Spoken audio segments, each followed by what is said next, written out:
Good morning and welcome to Santino's Sunday Cigar Review. The PCA Cigar Convention in Las Vegas is under attack. Today, let's clear the air.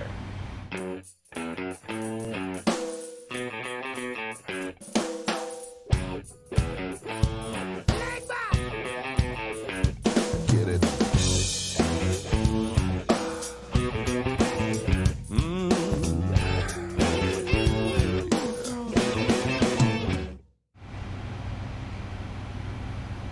Welcome back, everybody.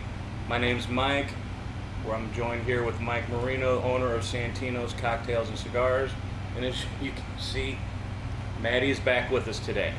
She is a certified tobacconist and is going to help us out with all of our technical issues and questions that anyone out there might have. So please always send anything in that you want to hear us talk about. All right, let's get right down to the first topic. PCA 2020, that's the International Cigar Convention, really the whole industry in a nutshell. Mike, what's been the big thing, because it's been all over the news now for several weeks? All right, so the convention's scheduled for July in Las Vegas, and what happened was in mid-January, 4 of the major players in the industry, Drew Estate, Davidoff, General, and Altadis, have pulled out. They are not going to attend the show, and they have decided that it's not worth their time or money anymore. That sent shockwaves through the industry because everyone's like, whoa, is there even going to be a convention?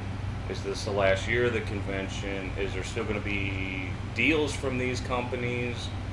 A lot of questions. Yeah, and I'm not on any committee, but I think it's important. I think I can break this down in maybe 2 or 3 subcategories at PCA 2020, and Mike, you can help fill in. But I don't sit on any boards. Nobody's asking my opinion, but in general, because the significance of the 4 major companies pulling out is they're considered corporate entities, huge corporate entities like a Philip Morris type entity, okay? And so the cigar industry has typically been run by cigar families, not huge corporate entities. And so I think for the average cigar smoker doesn't realize the dichotomy, why this is such a big deal. So theoretically, what could prevail in July is if attendance keeps dropping at the cigar convention in Vegas every year. It has been. I don't know when the decline started, but it's progressively gotten worse. About 2010, from everything I've been reading, So they've noticed the decline. if this event produces another low turnout, it could theoretically put a monkey wrench into the whole destroy the whole wheel from moving forward, because the industry could split, and it's technically splitting already. You have a lesser convention, so to speak, called TPE that I think kicked off today. This weekend. And so this is actually pretty dramatic for the industry. It's more than just 4 companies staying home. Those 4 companies represent a significant market share and product in the industry. Now, does that mean there's not going to be great companies at the convention? Of course there's going to be great companies. There's a lot of great cigars still to buy. But that's the point. The point is the whole industry is in an upheaval right now. Right. Yeah. So, like, with all of those companies, like, you have Monte Cristo, Romeo and Julieta, and every single one of those companies is a huge name in the cigar industry. And what they've quoted and cited for them pulling out of the convention is that they actually want a seat on the Premium Cigar Retailers Association. That's what their whole gripe is that. And that's it, folks. It's become political, like we're in a political climate year again because of a major election coming up.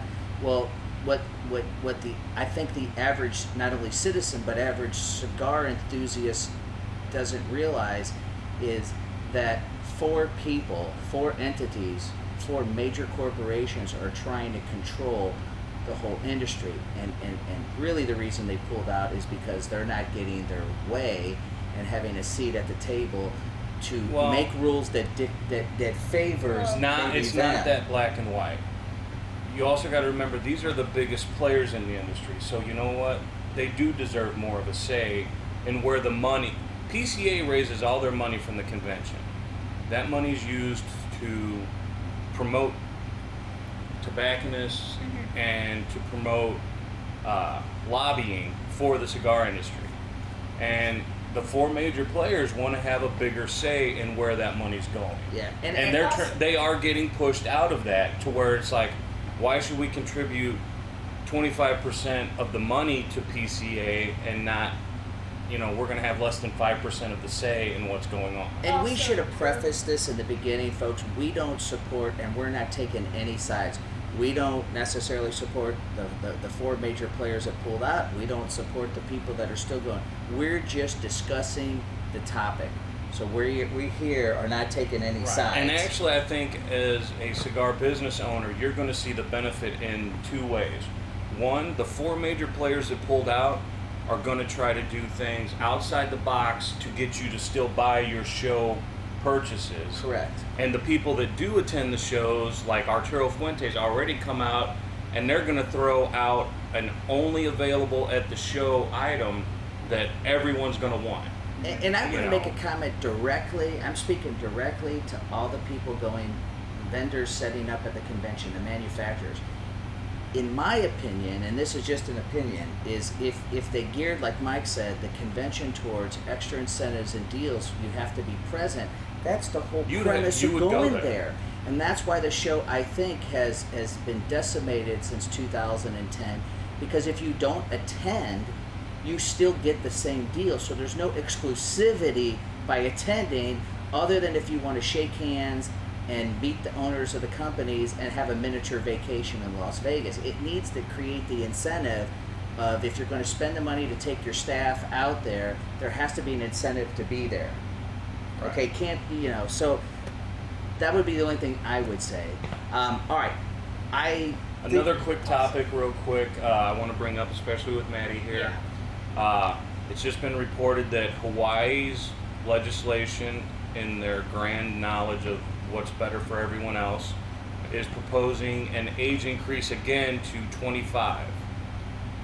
Personally, I think this is a crazy, stupid issue that is getting way out of hand, and it needs to be stopped right now.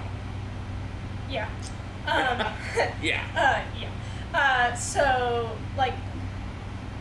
I see why they might have thought 25 is because that's when the brain stops developing. But the whole point is that make it one age for everything, because otherwise it's not going to make sense. Because right now, as a 19-year-old, I could go and sign up for any branch of the military, or I could take out $100,000 in student loans, but God forbid I want to have a nice cigar with it. You can't smoke a cigar to graduate from college, but you can have $250,000 in debt. Yeah, and that's kind of, folks, that's the hypocrisy that we joke about, but there's so much truth to it. You can't incrementally continue to remove people's freedoms and liberties and have it under the auspice of us in government know what's better for you. This country didn't become the greatest country in the world because we have less and less freedoms. It's because we had more freedoms, and people for 100 years in the last century left other countries because of dictators and tyrants and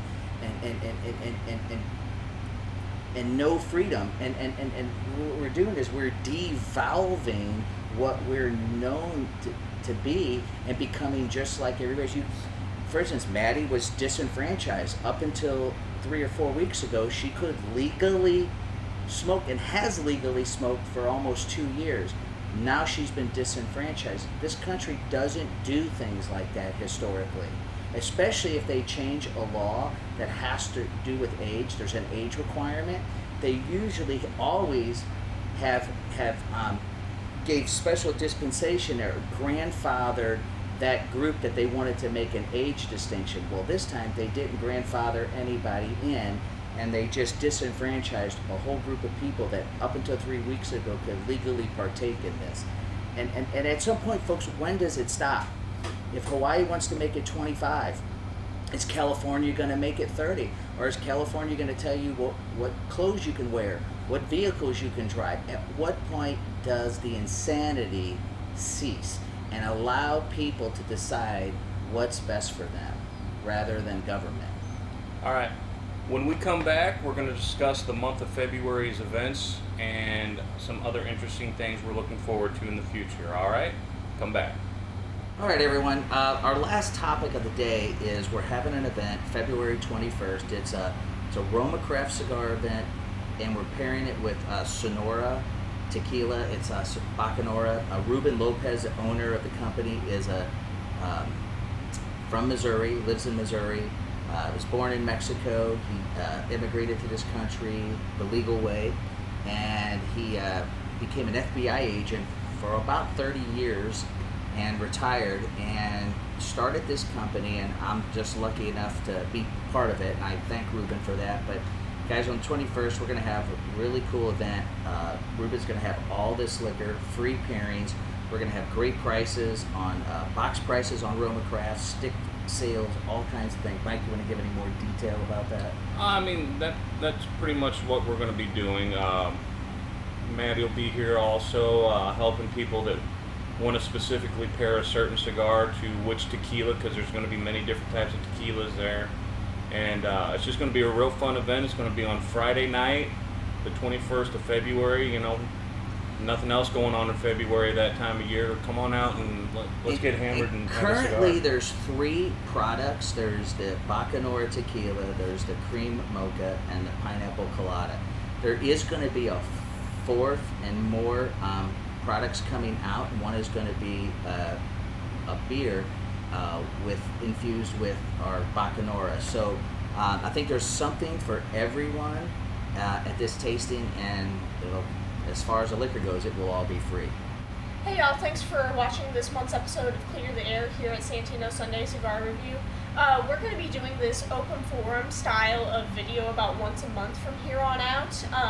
It's just so that way we can discuss news within the industry that might affect you and how that it affects everybody here as a whole and why that all matters.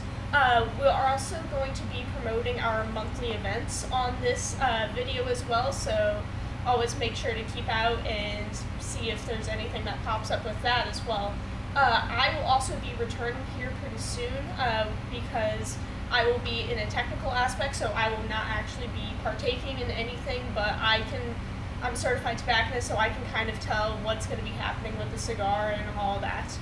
Mike, you got anything? Yeah, and just remember, like, comment, subscribe, ding that bell, and give us your comments and feedback. We appreciate that, and it'll give us future topics to discuss. And remember, here at Santino's, We drink, We smoke. and we know know things. things. Have fun, y'all.